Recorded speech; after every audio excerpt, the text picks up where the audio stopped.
নমস্কার বন্ধুরা, আমি ঝিমলি চলে এসেছি আরেকটি নতুন গল্প নিয়ে। ঝিমলির সাথে রহস্য গল্প। আজকের গল্প ভয়ঙ্কর বিদ্রূপ। মানুষকে বিদ্রূপ করে আঘাত দিলে সেটা তার মনের কোণে কোথায় গিয়ে লাগতে পারে আর তার পরিণতি যে কি ভয়ঙ্কর হতে পারে তাই নিয়েই আজকের গল্প, ভয়ঙ্কর বিদ্রূপ।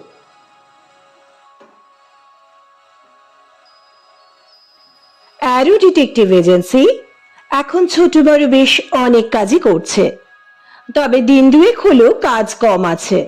বসে আছি আমি, দিদি মানে রিয়া দিদি আর ইন্দ্রাণী দি। অলস বিকেল, ক্লায়েন্ট আসার বিশেষ সম্ভাবনা নেই দেখে দিদি বলল, চলো তিনজনে একটা কফি শপে ঘুরে আসি। এর মধ্যে চুপি চুপি বলে রাখি, আমি অর্থাৎ রিনি সেন দিদির ডিটেকটিভ এজেন্সিতে ঢুকে পড়েছি দিদিকে রিকোয়েস্ট করে। ইন্দ্রাণীদি অফিসিয়াল জবগুলো দেখেন আর আমি দিদির সঙ্গে সঙ্গে ঘুরি, মানে ওই অ্যাসিস্ট্যান্ট আর কি। অফিস থেকে বেরিয়ে একটা অটো ধরে চলে এলাম কাছেই একটা কফি শপে। Sip and bite in cosy corner. সারাদিন ঝরার পর এখন বৃষ্টি ক্লান্ত হয়ে বিশ্রাম নিচ্ছে। দিদি কফি আর চিকেন স্যান্ডউইচের অর্ডার দিয়েছে। শপটা বেশ সুন্দর, দেওয়ালে লেখা the best place for your rest. শপের দেওয়ালে বেশ কিছু ফটো ফ্রেম রয়েছে যা শপের পরিবেশে বাড়ির আড্ডার আমেজ এনে দিয়েছে। আমাদের কাছেই একটা টেবিলে 6 জনের একটা গ্রুপ বসেছে। চলেছে গরম গরম আলোচনা। আলোচনা যত এগোচ্ছে গলা চড়ছে, পরিবেশ উত্তপ্ত হচ্ছে। এদের মধ্যে দুজনের দিকেই সবার নজর চলে যাচ্ছে। বিতর্কের বিষয় সেই ভারতের পুরনো ইতিহাস। একজন বলছে, গান্ধীজি সাম্প্রদায়িক সম্প্রীতির কথা বললেও দেশ বিভাগের সনদে স্বাক্ষর করে ইংরেজদের ডিভাইড অ্যান্ড রুল নীতিকেই প্রাধান্য দিয়েছেন। এই ছেলেটি একটি নেভি ব্লু শার্ট পরা। উল্টো দিকে বসা একজন সাদা শার্ট পরা ছেলে রাগে মুখ লাল। বুঝলাম বিতর্ক অনেকক্ষণ ধরেই চলছে। সাদা শার্ট পরা ছেলেটি বলছে, তোর মেডিকেল স্ট্রিম, তুই হিস্ট্রির কতটুকু জানিস? জানিস তখনকার ভারতের রাজনৈতিক পরিস্থিতি? সারা দেশে কমিউনাল রায়ট লেগেই থাকতো। সাধারণ মানুষ শান্তিতে একটা মুহূর্তও কাটাতে পারতো না। কখন আবার কোথায় লেগে যায় রায়ট? ঘরের মানুষ বেরোলে ভালোভাবে ঘরে ফিরবে তো? গান্ধীজি ভাইসরয়কে এমনও প্রপোজাল দিয়েছিলেন যে জিন্নাহকে প্রাইম মিনিস্টার করা হোক, কিন্তু এই থিওরিও কাজে লাগেনি। তখন গান্ধীজি ভেবেছিলেন পার্টিশনটা টেম্পোরারি, কারণ দুটি দেশের socio economic condition, culture, interest গুলো কমন ছিল। এই কারণে ভবিষ্যতে দুটো দেশ আবার এক হয়ে যাবে, এমনটাই গান্ধীজির চিন্তাতে ছিল। নেভি ব্লু শার্ট পরা ছেলেটি বলল, আরে তুই থাম তো, আর সাবজেক্ট পাসনি কি? না হিস্ট্রিতে ডক্টরেট? ওসব সাবজেক্ট লাস্ট বেঞ্চারদের জন্য, মেয়েরা পড়ে। মনে আছে ক্লাস 9 অঙ্কের ক্লাস? বলে ছেলেটি একটা বিশ্রী ভঙ্গি করলো। কি কি বললি তুই? এবার পরিস্থিতি প্রায় হাতাহাতিতে পৌঁছানোর জোগাড়। কফি শপের সব কাস্টমার ওদের দিকে ঘুরে দেখছেন। সাদা শার্ট পরা ছেলেটা উঠে বেরিয়ে গেল। নেভি ব্লু শার্ট পরা ছেলেটা হাসতে হাসতে বলল, জোর খেপেছে, রাগিয়ে মজা আছে। আরে নিজের সাবজেক্টের সপক্ষে বল কিছু। তা না, মুখ লাল করে পিছু হটে গেল। হিম্মত থাকলে নিজের যুক্তি খাড়া কর। হ্যাঁ, তো সেলফ কনফিডেন্সের অভাব কলেজে পড়ায় কি করে? বাকি 4 জন এতক্ষণ দুজনের কথা শুনছিল, এখন একদমই চুপ করে গেছিল। আবার সবাই যে যার টেবিলে মনোযোগ দিল। ওদের টেবিলের আড্ডাটা মনে হয় আর জমল না। নিচু গলায় কিছুক্ষণ কথা চলল। প্রথমে চলে গেল নেভি ব্লু শার্ট পরা ছেলেটা। বাকি 4 জন তারপর ধীরে সুস্থে বেরিয়ে গেল বিল পেমেন্ট করে। আমরা আরো কিছুক্ষণ কাটিয়ে একবার অফিসে বুড়ি ছোঁয়া করে অফিস বন্ধ করে বাড়ি ফিরে এলাম। দিদি আমাকে নামিয়ে দিল। সকালেও দিদির সাথে যাই, ফিরিও একসঙ্গেই। বাড়ি ফিরে একটু মোবাইল ঘেঁটে ডিনার সেরে ঘুম। পরদিন সকালে চা খেতে খেতে খবরের কাগজে খবরটা দেখলাম। আমরা যে কফি শপে গেছিলাম তার থেকে একটু এগিয়ে একজন যুবককে গুলি করা হয়েছে। উল্টো দিক থেকে আসা একটি বাইক থেকে গুলিটা করা হয়েছে। বাইক চালকই গুলিটা করেছে। আমরা যে সময় বেরিয়েছি তার একটু আগে পরেরই ঘটনা, তবে আমরা যে রাস্তা দিয়ে ফিরেছি তার উল্টো দিকের রাস্তার ঘটনা। আমি আর দিদি যখন অফিসে ঢুকলাম ততক্ষণে ইন্দ্রাণীদি এসে গেছে। আর আমরা বসতেই দিদির মোবাইলে ফোন এলো। এক পাক্ষিক কথোপকথন তুলে ধরছি। হ্যাঁ রজতদা, বলুন। ওপাশের বক্তব্য শুনতে শুনতে দিদির ভুরু কুঁচকে গেল। তারপর বলল, আচ্ছা আমরা যাচ্ছি। ফোন রেখে দিদি বলল, চলো আজ আবার সিপ অ্যান্ড বাইটে যেতে হবে। কেন গো, কি হয়েছে রিয়া? ইন্দ্রাণীদি জানতে চাইলেন। রজতদা মানে ইন্সপেক্টর রজতাভ গাঙ্গুলির ফোন ছিল। গতকাল আমরা যে কফি শপে গেছিলাম তার একটু দূরে একটা মার্ডার হয়েছে। যিনি মার্ডার হয়েছেন তিনি নাকি ওই কফি শপ থেকেই বেরিয়েছিলেন। শপের সিসি ক্যামেরা চেক করতে গিয়ে রজতদা আমাদের ওই শপে দেখতে পেয়েছেন, তাই এখন একবার স্পটে যেতে বলছেন। চলো। অটো করে তিনজনে পৌঁছলাম গতকালের আসা ওই কফি শপে। ইন্সপেক্টর গাঙ্গুলি ও আরো কয়েকজন পুলিশ রয়েছেন ওখানে। আমাদের দেখে রজতদা সিসিটিভি ফুটেজটা অন করলেন। আমাদের পাশের টেবিলে যে 6 জনের একটা গ্রুপ ছিল তাদের মধ্যে নেভি ব্লু শার্ট পরা ছেলেটাকে চিহ্নিত করে বললেন, ওই ছেলেটি মার্ডার হয়েছে। আমি এখানে কথা বলেছি, শুনলাম ছেলেটি একটা বিতর্ক বিবাদে জড়িয়ে পড়েছিল। তোমরা কতটা জানো? কালকে যা ঘটেছিল আমাদের সামনে যেটুকু শুনেছিলাম দিদি সবটা বলল। আরো কিছুক্ষণ কথা বলার পর আমরা অফিসে ফিরে এলাম। দিদি ভেতরের ঘরে চলে গেল। আমি আর ইন্দ্রাণীদি আজকে নিউজ পেপারগুলোতে মন দিলাম। বিকেল 3টে নাগাদ আমাদের অফিসে দেখা গেল একজন বছর 55-56 ভদ্র মহিলাকে। সুন্দরী এবং চেহারাতে আভিজাত্য আছে। অফিসে এসে বললেন, আমি অ্যারো ডিটেকটিভ এজেন্সির মিস রিয়া চ্যাটার্জির সাথে কথা বলতে চাই। ইন্দ্রাণীদি ওনাকে বসতে বলে দিদির ঘরে ঢুকে দিদিকে জানাতে দিদি ওনাকে ভেতরে পাঠাতে বলল। আমিও ভেতরে গেলাম নোট নিয়ে রাখবো বলে। নিজের কাছে তথ্য থাকলে দিদির সঙ্গে কাজে বেরোলে অসুবিধা হয় না। ভেতরে গিয়ে মোবাইলের রেকর্ডার অন করলাম। ভদ্রমহিলা নমস্কার করে বললেন, আমার নাম রেখা ধর। আজ সকালের খবরের কাগজে একটা খবর বেরিয়েছে, কফি শপের বাইরে একজনের মার্ডার হয়েছে। আমি সেই বিষয়ে কথা বলতে এসেছি। দেখলাম দিদি মন দিয়ে শুনছে। ভদ্রমহিলা বলে চললেন, আমার ছেলে রাহুলও সেদিন ওই কফি শপের আড্ডাতে ছিল। যে ছেলেটি মার্ডার হয়েছে ওর নাম শুভ্র। ওর সঙ্গে আমার ছেলের নাকি ওই দিন তুমুল ঝগড়া হয়েছিল। আমার ছেলে রাগের মাথায় আগে বেরিয়ে আসে। ও বাইকে করে গেছিল। পুলিশ ইনভেস্টিগেশনে এসে জানাচ্ছেন শুভ্র আমার ছেলের পরেই বেরিয়েছিল। পুলিশের ধারণা আমার ছেলে একটু এগিয়ে আড়ালে অপেক্ষা করছিল এবং সুযোগ বুঝে বাইক নিয়ে এগিয়ে এসে গুলি করেছে। রাস্তার ওই জায়গাতে কোনো সিসিটিভি ক্যামেরা নেই। অ্যারেস্ট করেনি, কিন্তু রাহুলকে শহর ছেড়ে যেতে বারণ করেছেন। ওকে নিশ্চয়ই অবজারভেশনে রাখবেন। আমি এসেছি আপনাকে সত্য ঘটনা খুঁজে বের করার দায়িত্ব দিতে। আমার ছেলে কয়েক মাস হলো কলেজে জয়েন করেছে। ওর জীবনটাই নষ্ট হয়ে যাবে। আপনি আমার হয়ে কেসটা সলভ করুন। দিদি বলল, যদি কিছু না করে অবজারভেশনে রাখলে অসুবিধে কোথায়? আবার হতেও তো পারে আপনার ছেলেই দোষী। সেক্ষেত্রে ইনভেস্টিগেট করতে গিয়ে যদি দেখি রাহুল দোষী, আমি তো অন্য কাউকে দোষী সাজাতে পারবো না। মিসেস ধর বললেন, আমি 100% নিশ্চিত হয়েই বলছি। দেখুন, কেউ তো বলে না আমি অপরাধী। ঠিক আছে, আমি আপনার কেসটা নিলাম। সত্য উদ্ঘাটন করে ফলাফল আপনার হাতে তুলে দেব। আর আপনার অ্যাড্রেস আর ফোন নম্বর দিয়ে যান, আপনার ছেলের সাথে কথা বলতে যাব।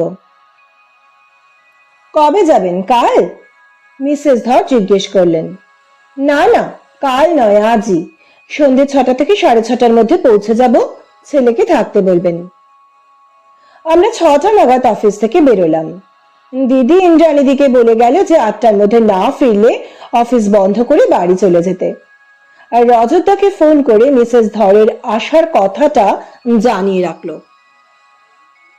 6:30 নাগাদ পৌঁছে গেলাম মিসেস রেখা ধরের বাড়ি। আমাদের ড্রয়িং রুমে বসতে দেওয়া হলো। মিসেস ধর ও তার ছেলে রাহুল এসে বসলেন আমাদের সামনের চেয়ারে। প্রাথমিক আলাপচারিতার পর দিদির সঙ্গে মিসেস ধর আর রাহুলের যে কথোপকথন হলো তা তুলে ধরলাম। মিসেস ধর, আপনাদের বাড়িতে কে কে আছেন? আমি, আমার ছেলে আর একজন সর্বক্ষণের কর্মসহায়িকা। আচ্ছা, মিস্টার ধর কতদিন হলো গত হয়েছেন? তা বছর 3 হবে। ওনার কি হয়েছিল? ম্যাসিভ হার্ট অ্যাটাক, সময় পাওয়া যায়নি। ওনার প্রফেশন কি ছিল? উনি ম্যাথসের প্রফেসর ছিলেন। আচ্ছা, রাহুলের বাবাও প্রফেসর ছিলেন? হ্যাঁ, তবে দুঃখের কথা হলো উনি ছেলের এই সাফল্য দেখে যেতে পারেননি। উনি ম্যাথসের অধ্যাপক ছিলেন, কিন্তু আশ্চর্যজনকভাবে আমাদের ছেলের অসম্ভব অঙ্কভীতি ছিল। এমনকি ক্লাস 9 থেকে 10-এ ওঠার সময় ও ম্যাথসের জন্য আটকেও গেছিল। শুধু ম্যাথসের জন্য একটা বছর নষ্ট হবে এই ভেবে ওর বাবা নিজে স্কুলে গিয়েছিলেন। নিজের পরিচয় দিয়ে ছেলের অঙ্কতে ভালো নম্বর করাবেন কথা দিয়ে ওকে টেনে তোলানোর ব্যবস্থা করেছিলেন। কিন্তু ক্লাস 11-এ আর্টস স্ট্রিমে যাওয়ার পর ওকে আর পিছন ফিরে দেখতে হয়নি। পরে ওই ছেলেই অঙ্কভীতি কাটিয়ে ওঠে, স্লেট পাশ করে লেকচারার পদে জয়েন করে। কিন্তু দুর্ভাগ্য, ওর বাবা ছেলের এই সাফল্য দেখে যেতে পারেননি। দিদি এবার বলল, আচ্ছা রাহুল, আপনার সঙ্গে গতকাল শুভ্রর তর্ক শুরু হবার কারণ কি ছিল? রাহুল বলল, শুভ্র সবাইকেই সবসময় ছোট করার চেষ্টা করে। কালকে আমাদের যে আড্ডাটা জমেছিল তা স্কুল ফ্রেন্ডদের আড্ডা। আমরা কেউই শুভ্রকে পছন্দ করি না, ওকে জানাইও নি, কিন্তু ও কোথা থেকে খবর পেয়ে ঠিক হাজির হয়েছে। সবারই কিছু না কিছু উইক পয়েন্ট ওর নখদর্পণে, আর সেগুলো নিয়ে চলে মেন্টাল টর্চার। ওকে কেউ পছন্দ করে না। আমি স্কুল লাইফে অঙ্ক ছাড়া অন্যান্য সাবজেক্টে ওদের থেকে বেশি মার্কস পেতাম। শুধু অঙ্কের জন্যই প্রথম 3 জনের মধ্যে থাকতে পারতাম না, তবে প্রথম 10-এর মধ্যে থাকতাম। আমার বাবা অঙ্কের প্রফেসর, এই নিয়ে আমাকে অনেক কুরুচিকর মন্তব্য করত। এখন আবার বলতো, তোর স্টুডেন্টদের বলে দেব ক্লাস 9-এ তোর বাবা বলে কয়ে তোকে ক্লাসে তুলেছিলেন। ফেলুরাম একটা, সে আবার প্রফেসর। সেদিন এই ভারতের ইতিহাস নিয়ে বিতর্ক বেঁধেছিল। শুভ্র কি করতেন? ও এমবিবিএস পাশ করে একটা গভর্নমেন্ট হসপিটালে পোস্টিং পেয়েছিল, প্রাইভেট প্র্যাকটিসও করত। ওই দিন যারা যারা ছিলেন তাদের কথা বলুন। ওই দিন আমি আর শুভ্র ছাড়া ছিল সূর্য, সৌম্য, রাজীব আর কৌশিক। আমরা সবাই স্কুল ফ্রেন্ড। অন্য সবাই কেন শুভ্রকে অপছন্দ করত? সবার ব্যাপার আমি জানি না। ও এমন ভাবে টিজ করে যে অন্যরা শুনতে পায় না, সবাইকে জানিয়ে দেবে। এটাই ওর মানসিক চাপ তৈরি করার প্রসেস। গতকাল আপনি কফি শপ থেকে বেরিয়ে কোথায় গেছিলেন? আমি সোজা বাড়ি চলে এসেছিলাম, রাগের মাথায় আর কোথায় যাব। ঠিক আছে, আপনি অন্য বন্ধুদের অ্যাড্রেস আর কন্ট্যাক্ট নাম্বারগুলো দিন, আমি যোগাযোগ করে নেব। আপনার সাথে দরকার হলেই আবার কন্ট্যাক্ট করব। শুভ্রর বাড়ির অ্যাড্রেসটাও দেবেন। মিসেস ধরের বাড়ি থেকে বেরিয়ে দিদি আমাকে বাড়ি পৌঁছে দিল। বলল কাল প্রথমে অফিস, সেখান থেকে শুভ্রদের বাড়ি যাব।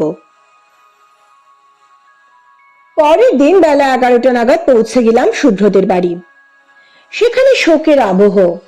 দিদি নিজের পরিচয় দিল মেডিকেল রিপ্রেজেন্টেটিভ হিসেবে। নমস্কার, আমি জোনাকি দাস। স্যারের এই দুঃসংবাদ পেয়ে দেখা করতে এলাম। বাড়িতে শুভ্রর বাবা মা ছাড়া কিছু আত্মীয় স্বজন বন্ধু বান্ধব রয়েছে। কথাবার্তা থেকে জানা গেল বডি পোস্টমর্টমের জন্য গেছে। আজ বিকেলের দিকে বডি পাওয়া যাবে। ওখানে বসে থাকা প্রায় দিদির বয়সী একটি মেয়ে দিদির সঙ্গে আলাপ করলো। কথোপকথন ছিল এইরকম। মেয়েটি বলল, আচ্ছা মিস জোনাকি, আপনি কোন কোম্পানির হয়ে কাজ করেন? সিপ্লার হয়ে, দিদি বলল। বুঝলাম দিদি প্রস্তুত হয়ে এসেছে। কতদিন কাজ করছেন? এই বছর খানেক হবে। আপনি কোন জোনে আছেন? কেন বলুন তো? আমি স্যারের দুঃসংবাদ পেয়ে দেখা করতে এসেছি। কোনো ভুল হয়েছে কি? এত কথা জিজ্ঞেস করছেন কেন? আরে না না, এমনি কৌতূহল আর কি। আপনি কি ওনার রিলেটিভ হন? দিদি জানতে চাইল। না না, আমরা একই হাসপাতালে অ্যাটাচ আর কি। ও, আপনি ডক্টর? না, আমি নার্স।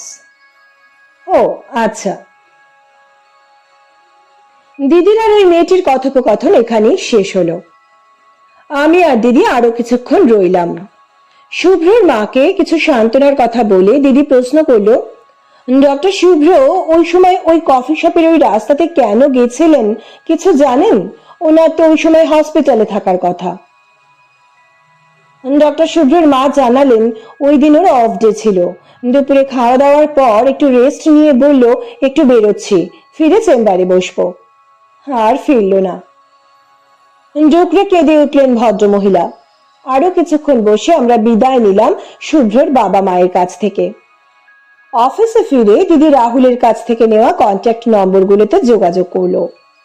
মিসেস ধর যে অ্যারো ডিটেকটিভ এজেন্সিকে নিয়োগ করেছেন সেটা জানিয়ে সূর্য, সৌম্য, রাজীব আর কৌশিকের থেকে সময় চাইল কথা বলার জন্য। সূর্য ও রাজীব সময় দিলেন আজই সেকেন্ড হাফে। সূর্য সময় দিলেন বিকেল 5:30টায় একটা ছোটখাটো রেস্টুরেন্টে। পৌঁছে গেলাম সময় মতো নির্দিষ্ট জায়গাতে।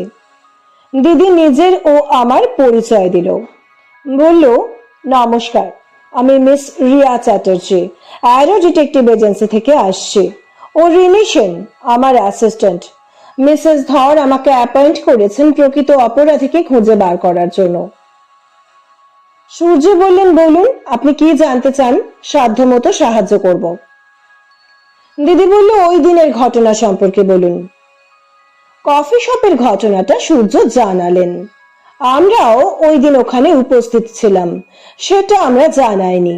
শুনে বোঝা গেল সূর্য ওই দিন কফি শপের ঘটনাটা ঠিকঠাকই বলেছে। দিদি বলল, সূর্য, রাহুল জানিয়েছে শুভ্র সকলকেই টেজ করত, ওকে কেউই পছন্দ করতো না। ওই দিন আপনাদের আড্ডার কথা শুভ্র কিভাবে জানলো? আপনি জানিয়েছেন? না না, আমি তো জানাইনি। সম্ভবত রাজীব যখন আসছিল রাজীবের সঙ্গে ও রাস্তায় দেখা হয়। রাজীব ওকে কাটাতে চেয়েও পারেনি, ও রাজীবের সঙ্গে হাজির হয়। আচ্ছা সূর্য, আপনাকে শুভ্র কি বলে টিজ করতো? না না, আমাকে টিজ করার তেমন কোনো বিষয় ছিল না, সূর্য বলল। দেখুন, শুভ্রর মৃত্যু অস্বাভাবিক, বডি পোস্টমর্টমে গেছে। লাস্ট দেখা হয়েছিল আপনাদের সাথে, সুতরাং পুলিশি জেলার মুখোমুখি আপনাদেরও হতে হবে। এখন আমার প্রশ্নের সঠিক উত্তর পেলে আমি পুলিশের ব্যাপারটা কিছুটা ম্যানেজ করতে পারবো। যদিও আমার ডিটেকটিভ এজেন্সি প্রাইভেট, তবু কর্মসূত্রে আমাদের পুলিশের সাথে যোগাযোগ রেখেই চলতে হয়। আমাকে টিজ করার সঙ্গে ওর মৃত্যুর কি সম্পর্ক আছে? আছে, দিদি বলল। শুভ্র সকলেরই ব্যক্তিগত গোপনীয় বিষয়ের খবর রাখত, আর সেগুলো পাবলিক করে দেবে ভয় দেখিয়ে মজা পেত।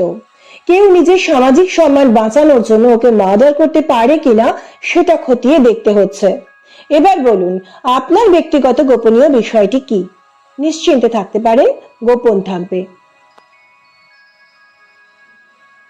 সূর্য বলতে লাগলেন, আমি তখন ক্লাস 5-এ পড়ি। উঁচু ক্লাসের দাদাদের ভয়ই পেতাম, কিন্তু ক্লাস 11-এর একটা দাদা আমার সঙ্গে খুব ভালো ব্যবহার করত।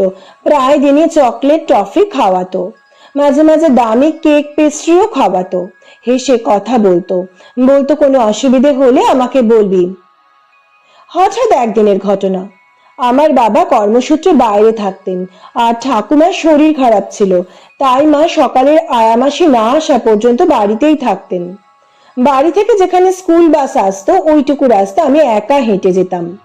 হঠাৎ একদিন একজন ভদ্রলোক আমাকে ওই রাস্তাতে একটা প্যাকেট হাতে দিয়ে ওই দাদাকে দিয়ে দিতে বললেন। আমি স্কুলে যেতে ওই দাদাটা বলল, আমার কাকু তোকে কিছু দিয়েছেন? আমি প্যাকেটটা দিয়ে দিলাম। এরকম প্রায় হতো, ওই কাকু আমাকে একটা প্যাকেট দিতেন আর আমি ওই দাদাকে পৌঁছে দিতাম। হঠাৎ একদিন আমি ওই প্যাকেটটা নেওয়ার পরই কোথা থেকে একজন পুলিশ এসে আমার থেকে ওই প্যাকেটটা চাইলেন। আমি দিয়ে দিলাম। দেখলাম আরো কয়েকজন পুলিশ এসে ওই কাকুটাকে ধরে নিল। আমাকে ওনারা বাড়িতে পৌঁছে দিলেন। ওই দিন স্কুলে যেতে বারণ করলেন। আমাকে স্কুলের ওই দাদার কথা জিজ্ঞেস করলেন। আমি যা জানি বললাম। আমার মাকে ওনারা বললেন একবার পরে আমাকে নিয়ে থানাতে যেতে। মা বাড়ির অবস্থার কথা জানাতে ওনারা বিষয়টা বিবেচনা করলেন। সন্ধেবেলা একজন পুলিশ অফিসার এসে আমাকে সামান্য কিছু জিজ্ঞাসাবাদ করেছিলেন আর বারণ করেছিলেন অচেনা কারুর থেকে কোনো কিছু নিতে বা কাউকে পৌঁছে দিতে। ওটা ড্রাগের প্যাকেট ছিল, ওই দাদাটা ড্রাগ নিত। ওনারা এটাও বলেছিলেন এই নিয়ে কারোর সাথে আলোচনা না করতে এবং ওনারাও বিষয়টা গোপন রাখবেন। কিন্তু শুভ্র জানি না কোথা থেকে বিষয়টা জেনে যায় আর আমাকে দেখলেই কানের কাছে ফিসফিস করে বলতো, ড্রাগ সাপ্লায়ার, সবাইকে বলে দেব। এখনো ওই বিষয়টা ও মনে করিয়ে দেয়, ভুলতে দেয় না সেই স্মৃতি। মাঝে মাঝে বলে, ফেসবুকে তোর ছোটবেলার ঘটনাটা ছোটবেলার গল্প হিসেবে শেয়ার করা যেতে পারে, কি বল? ছোটবেলার ঘটনা তো কেউ কিছু মনে করবে না বলে একটা গা জ্বালানো হাসি হাসে। বুঝতেই পারছেন সোসাইটিতে ড্রাগের সঙ্গে যুক্ত মানুষজনকে কতটা ঘৃণার চোখে দেখা হয়। দিদি বলল, বুঝলাম। মানুষের দুর্বলতাতে আঙুল ছুঁয়েই আনন্দ পেত শুভ্র। ঠিক আছে, আজ উঠছি, প্রয়োজনে আবার কন্ট্যাক্ট করব।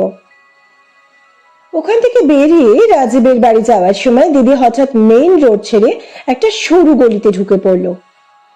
বলল, মনে হচ্ছে পেছনে চেরি কালারের ওয়াগনার গাড়িটা ফলো করছে। যাই হোক, এগলি ওগলি করে পৌঁছে গেলাম রাজীবের বাড়ি। সেখানেও প্রাথমিক কথাবার্তার পর আসল প্রসঙ্গ উঠে এলো। রাজীবের ব্যক্তিগত কোন গোপন বিষয়ে শুভ্র টার্গেট হয়েছিল। রাজীব যেটা জানালেন, বহু বছর আগে রাজীবের বাবা গাড়ি চালিয়ে ফেরার সময় একজন মাতাল তার গাড়ির সামনে পড়ে যায় এবং ধাক্কা খায়। রাজীবের বাবা নেমে তাকে হসপিটালে ভর্তি করেন, কিন্তু সে বাঁচেনি। তার পরিবার পুলিশে যায়নি, তারা খুবই গরিব ছিল। তাদের একটি 17-18 বছরের ছেলে ছিল। রাজীবের বাবা তাকে একটা ছোট দোকান করে দিয়েছিলেন। ঘটনাটা শুভ্র কোথা থেকে জেনে গিয়েছিল। রাজীবকে বলতো, তোর বাবা খুন করে টাকা দিয়ে মুখ বন্ধ করেছে, পুলিশের কানে তুলে দেব। রাজীবের কথা শেষ হলো। দিদি বলল, প্রয়োজনে আবার যোগাযোগ করব। আমরা ওখান থেকে বিদায় নিলাম। রাস্তায় বেরিয়ে একটু এগোনোর পর বুঝলাম ওয়াগনারটা আবার ফলো করছে। একটু এগোনোর পর পেছন থেকে গাড়িটা হঠাৎ খুব কাছে এসে একটা ধাক্কা দিয়ে স্পিড তুলে বেরিয়ে গেল। টু হুইলার থেকে ছিটকে পড়লাম দুজনে। মাথায় হেলমেট থাকায় মাথায় চোট লাগলো না, কিন্তু পায়ে লাগলো দুজনেরই। আশপাশ থেকে লোকজন ছুটে এলো, নিকটবর্তী একটা নার্সিং হোমে নিয়ে গেল। প্রাথমিক চিকিৎসার পর ছেড়ে দিলেন ঠিকই, কিন্তু বেড রেস্টে থাকার নির্দেশ দিলেন ডক্টর। হয়ে গেল, এবার ইনভেস্টিগেশনের কি হবে? রাত্রে বাবা মা শুয়ে পড়লে দিদিকে ফোন করলাম। এখন কি হবে দিদি, কি করে তদন্ত এগোবে? দূর বোকা, ভাবছিস কেন? কি হবে, কাজ যেমন চলছে তেমনই চলবে। বুঝতেই তো পারছিস যে ফলো করছিল সেই এই কাজ করেছে, সুতরাং শিওর হয়ে গেলাম ঠিক রাস্তাতেই এগোচ্ছি, তাই বিছানায় শুইয়ে দিল আর কি। আচ্ছা দিদি, কাজটা কি করলে বুঝতে পেরেছো? যখন ফলো করছিল লুকিং গ্লাসে দেখার চেষ্টা করেছিলাম, পারিনি। দিদি, কে হতে পারে বলে মনে হচ্ছে? যাদের ইন্টারোগেট করা হচ্ছে তারাই কি? হ্যাঁ, সেটা হবার সম্ভাবনাই বেশি। আচ্ছা, সৌম্য আর কৌশিকের সঙ্গে কথা বলার কি হবে? ভাবছি কালকে অফিস বন্ধ রাখবো, ইন্দ্রাণীদিকে পাঠাবো। কথা বলতে অসুবিধে হবে না, দরকার হলে ভিডিও কলে কথা বলবো, শুধু ফোন করে রাজি করাতে হবে। পরের দিন ইন্দ্রাণীদিকে অবশ্য অফিস বন্ধ রাখতে হয়নি। প্রথমে সৌম্য আর কৌশিক কথা বলতে রাজি হয়নি। দিদি পুলিশের প্রসঙ্গ টানায় অনিচ্ছার সঙ্গে রাজি হয়েছে। দুজনেই সন্ধ্যের দিকে টাইম দিয়েছে।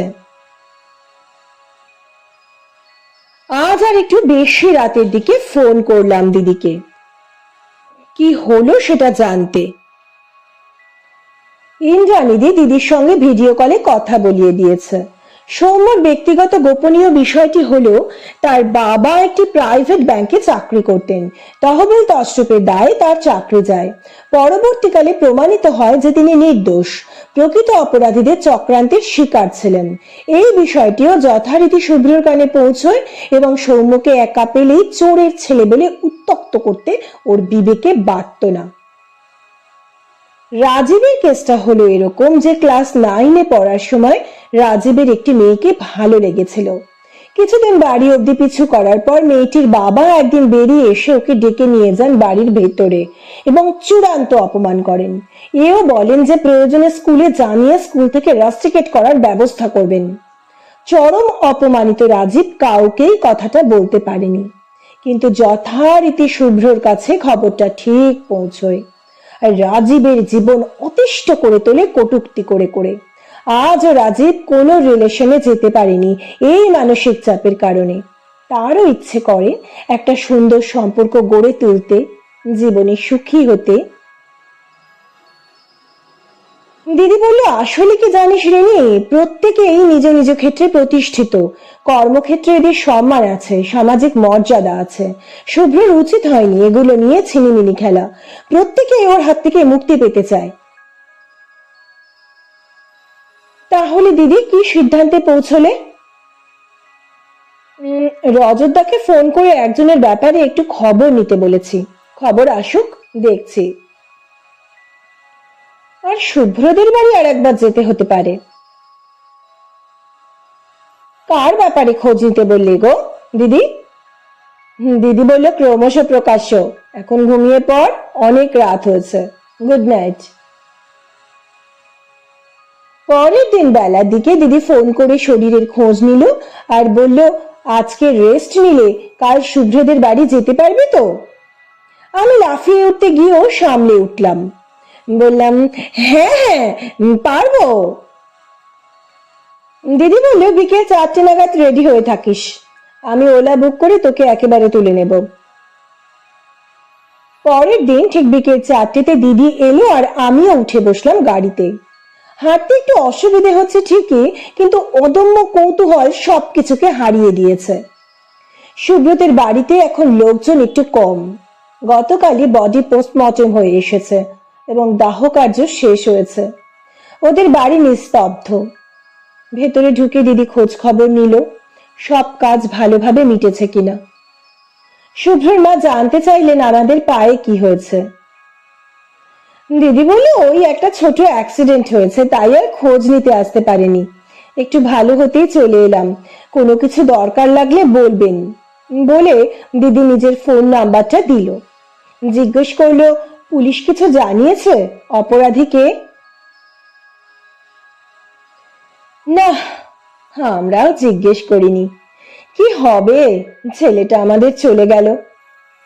আবার কেঁদে উঠলেন শুভ্রর মা। তাকে বুঝিয়ে ঠান্ডা করে আমরা ওদের বাড়ি থেকে বেরিয়ে রাস্তায় দাঁড়ালাম। দিদি ফোনে ওলা বুক করতে ব্যস্ত হলো। হঠাৎ পেছনে গুলির আওয়াজ। পেছন ফিরে দেখি একটা বাইক উল্টে পড়ে আছে, মাটিতে হেলমেট পরা একজন নিজের হাত চেপে ধরেছে। আশপাশ থেকে ছুটে এসে তাকে ধরে ফেলেছে কিছু প্লেন ড্রেসের মহিলা পুলিশ। ইন্সপেক্টর গাঙ্গুলির হাতে একটা রিভলভার, যেটার গুলি ওই বাইক আরোহীকে আহত করেছে, না হলে বাইক আরোহী রিভলভারের গুলি দিদিকে বিদ্ধ করত। একটা রিভলভার ছিটকে পড়ে আছে, একজন পুলিশ সেটা তুলে নিলেন। দিদি আর আমি সেদিকে এগিয়ে গেলাম। দিদি বলল, শুভ্রর দেহে যে বুলেট পাওয়া গেছে, মিলিয়ে দেখলে দেখবেন ওটা এই ছিটকে পড়া রিভলভারেরই। আমি অবাক, কি হচ্ছে কিছুই বুঝতে পারছি না। ইন্সপেক্টর রজতাভ গাঙ্গুলিও প্লেন ড্রেসে ছিলেন। উনি ওনার গাড়িতে আমাদের বাড়ি পৌঁছে দিলেন। আমি রেস্ট নিতে গিয়েও নিতে পারছি না। সব ঘটনা মাথায় তালগোল পাকিয়ে আমায় স্বস্তি দিচ্ছে না। একটু পরে দিদিকে ফোন করলাম। হ্যালো দিদি, কি হচ্ছে কিছুই তো বুঝতে পারছি না, একটু খুলে বলো না, স্বস্তি পাচ্ছি না। আর একটা দিন অপেক্ষা কর, পুলিশের জেরা আশা করছি কালকের মধ্যেই শেষ হয়ে যাবে। তারপর যাব মিসেস ধরের বাড়ি, সব জানতে পারবি। ততক্ষণ নিজের মগজটা চালিয়ে দেখ, কি বুঝলি। হতাশ হয়ে ফোন রেখে দিলাম আর প্রাণপণে সবটা মেলানোর চেষ্টা করলাম, কিন্তু কিছুতেই শেষটা মেলাতে পারলাম না। পরের দিন শেষ বিকেলে পুলিশের গাড়িতে রজতদার সঙ্গে আমি আর দিদি পৌঁছলাম মিসেস ধরের বাড়ি। তার আগে দিদি ফোনে কনফার্ম করে নিয়েছিল মিসেস ধর ও রাহুল বাড়িতে আছেন। রাহুলের বাড়িতে ঢুকে দিদি বলল, মিসেস ধর, আমার দায়িত্ব শেষ। পুলিশ শুভ্র মার্ডার কেসের অপরাধীকে অ্যারেস্ট করেছে। রাহুল সন্দেহমুক্ত ও নিরপরাধ, আপনি এবার নিশ্চিন্ত হতে পারেন। মিসেস ধর বললেন, আপত্তি না থাকলে কে অপরাধী জানতে পারি কি? নিশ্চয়ই পারেন, তবে আপনি তাকে হয়তো চিনবেন না। অপরাধী একজন মেয়ে, নাম অলি। কে সে? দিদি বলল, তাহলে প্রথম থেকেই বলি। আপনার সাথে যেদিন কথা হলো তার পরদিন যাই শুভ্রদের বাড়ি। সেখানে কথাবার্তার মাঝে একটি মেয়ে আমার পরিচয় জিজ্ঞেস করলে আমি নিজেকে মেডিকেল রিপ্রেজেন্টেটিভ বলে জানাই।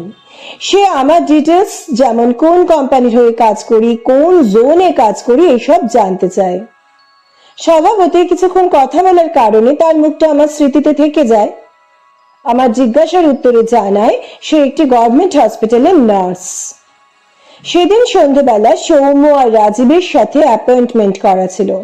টের পাচ্ছিলাম একটা চেরি কালারের ওয়াগনার আমাদের ফলো করছে। রাজীবের বাড়ি থেকে ফেরার সময় ধাক্কা দিয়ে ফেলে দিল। আস্তেই ধাক্কা দিয়েছিল, হয়তো উদ্দেশ্য ছিল ইনভেস্টিগেশন বন্ধ করা। পায়ের চোটে ডক্টর বেড রেস্ট দিলেন। আমার খাটটা ঘরের এমন পজিশনে যে খাট থেকে আমি রাস্তা দেখতে পেলেও আমি ইচ্ছে করলে নিজেকে আড়াল করতে পারি। অ্যাক্সিডেন্টের পর দিন সকাল থেকে দেখলাম একটা বাইক মাঝে মাঝেই সামনের রাস্তায় দাঁড়িয়ে থাকছে। আরোহী হেলমেট পরা, মুখ বোঝা যাচ্ছে না। কিছুক্ষণ পরে চলে যাচ্ছে, আবার এসে দাঁড়াচ্ছে। বুঝলাম আমার উপর, মানে আমার গতিবিধির উপর নজর রাখছে। আমি সারাদিন বসে কি করব? সময়টাকে কাজে লাগানোর জন্য শুভ্রর ফেসবুক প্রোফাইলটা খুললাম, আর ওখানেই ফ্রেন্ড লিস্টে পেয়ে গেলাম সেই মেয়েটিকে যাকে আমি শুভ্রর বাড়িতে দেখেছিলাম। দেখলাম মেয়েটির নাম অলি, আরো মোটেই নার্স নয়, সিপলা কোম্পানির মেডিকেল রিপ্রেজেন্টেটিভ। সেই জন্য আমাকে সেদিন অত প্রশ্ন করছিল, আমাকে মেডিকেল রিপ্রেজেন্টেটিভ হিসেবে চেনে না বলে। আর সেই সময় থেকেই আমাকে ফলো করতে থাকে। প্রথমে আমি বুঝতে পারিনি। শুভ্রদের ওখান থেকে আমরা অফিসে, মানে অ্যারো ডিটেকটিভ এজেন্সিতে আসি। অলি আমাদের ফলো করে আমার পরিচয় বুঝে ফেলে। রাজীবদের বাড়ি থেকে ফেরার সময় অ্যাক্সিডেন্ট ঘটায় যাতে কাজ বন্ধ থাকে, কিন্তু বাড়ির সামনে মাঝে মাঝে আসে, দাঁড়িয়ে থেকে বুঝতে চেষ্টা করে আমার অ্যাক্টিভিটি। আমি ইন্সপেক্টর গাঙ্গুলিকে রিকোয়েস্ট করি অলির ব্যাপারে খোঁজ খবর করতে। উনি সাহায্য করেন। এর পরেরটা ইন্সপেক্টর আপনি বলুন, আপনিই তো কাজটা করেছেন। ইন্সপেক্টর গাঙ্গুলি বলতে শুরু করলেন, মিস চ্যাটার্জির কথায় আমি একটু চেষ্টাতেই পেয়ে যাই অলির বাড়ির অ্যাড্রেস। ওর বাড়িতে যখন গেলাম তখন অলি ছিল না। আমি প্লেন ড্রেসে মেডিকেল রিপ্রেজেন্টেটিভের ছদ্ম পরিচয়ে গেছিলাম। অলির মায়ের সাথে কথা বললাম, অলির সাথে দরকার আছে বলে বসে রইলাম। কথায় কথায় জানতে পারলাম অলির বাবা মাত্র মাস 6 হলো গত হয়েছেন। উনি কর্পোরেট সেক্টরে উচ্চ পদে আসীন ছিলেন। অলির দাদা মশাইও তাই। অন্যদিকে অলির দাদু অর্থাৎ মায়ের বাবা ছিলেন ডক্টর। অলির মা ওনার একমাত্র সন্তান ছিলেন, ওনারা প্রত্যেকেই মিতব্যয়ী ছিলেন। তাই অলির বাবা অলিকে বলেছিলেন, আমাদের যা আছে বুদ্ধি করে চলতে পারলে আর বাড়াতে পারলে তোর জীবন খুব ভালোভাবে চলে যাবে।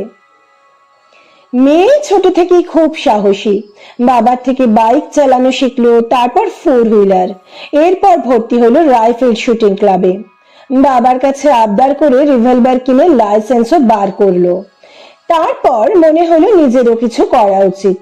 লেখাপড়ায় মন্দ ছিল না, পছন্দ হলো মেডিকেল রিপ্রেজেন্টেটিভের পেশা। সারাদিন বাইক চালাতে পারবে, ওটাতেই আনন্দ। অলির মা বলে চললেন, দেখো না বাড়ি ফেরার ঠিক নেই, এখনো আসেনি। তখন আমি যা বোঝার বুঝে গেলাম। অলি তখন মিস চ্যাটার্জির বাড়ির উপর নজর রাখছে। মিস চ্যাটার্জিকে বললাম রিনিকে নিয়ে একবার শুভ্রদের বাড়ি যেতে, আর রিনিকে ফোন করে বলার সময় একটু জোরেই ফোনে কথা বলতে। জানি না অলি শুনতে পেয়েছিল কিনা, কিন্তু ও যেহেতু নজর রাখছিল তাই প্ল্যানটা সাকসেসফুল হলো। আমরাও প্লেন ড্রেসে মহিলা পুলিশ সহ রেডি ছিলাম। গ্রেপ্তারের পর জেরা করতে জানতে পারি এখানেও শুভ্র সেই উত্তক্ত করার প্রবণতাই অলিকে রাগিয়ে দিয়েছে। মেডিকেল রিপ্রেজেন্টেটিভ হিসেবে অলি শুভ্র ডিসপেন্সারিতে যেত। আস্তে আস্তে ওদের মধ্যে ঘনিষ্ঠ সম্পর্ক গড়ে ওঠে।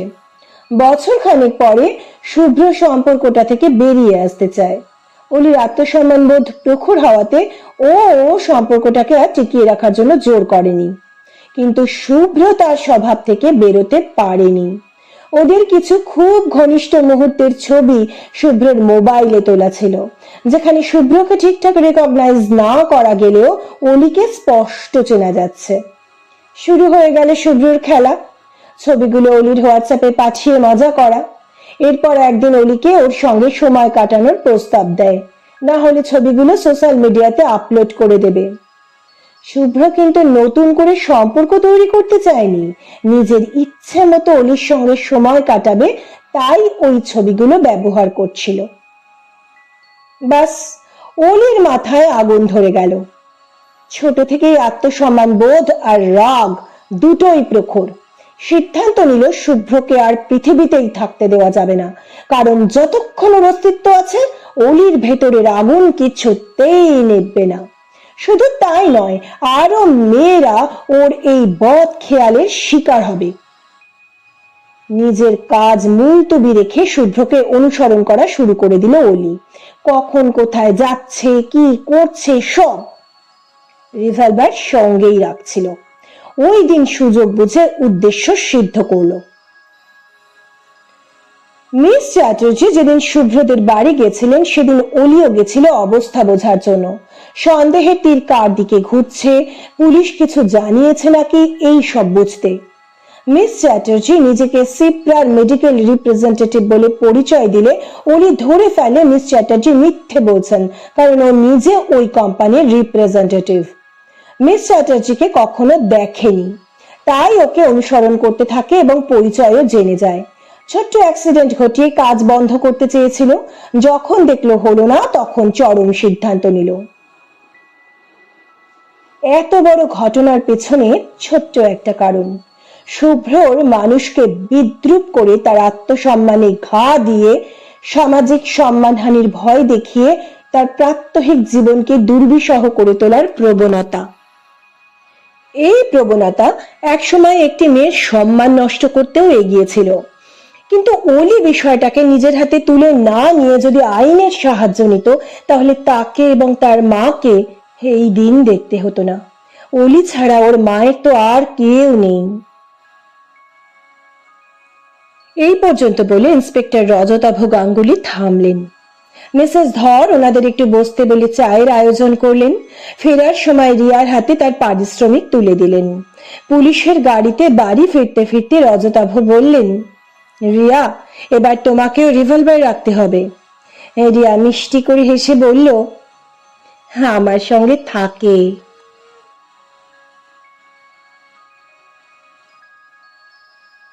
বন্ধুরা, আজকের গল্প এখানেই শেষ হলো। গল্পটিকে লাইক করতে, অনেক শেয়ার করতে এবং চ্যানেলটিকে সাবস্ক্রাইব করতে ভুলবেন না।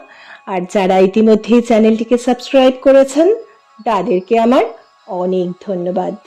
সুস্থ থাকবেন, ভালো থাকবেন। নমস্কার।